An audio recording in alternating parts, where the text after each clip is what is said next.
Hi, this is Ashley from Walnut Ridge Parts Department. Today I would like to talk to you guys about some winterization products that we have.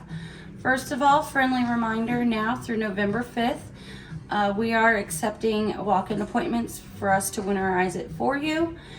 Those times are 9 to 3 through the week, Monday through Friday, and on Saturday 9 to 2. If this is something you want to do yourself, we do have products to help you in that process. Typically, people use about 2 gallons of antifreeze. We have a nice pump hand kit that works well. This kit is a conversion kit for your SureFlow pump.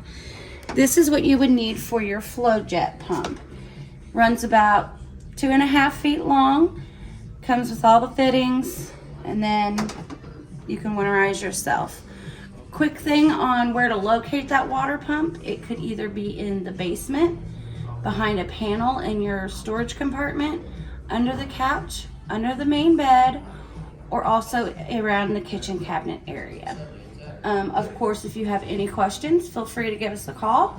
And if you're one of those who like to camp during the winter time, down here we do have some water heater hoses that are heated. So those are really nice if you stay in it year round or live in it. So thank you guys, and we'll see you later.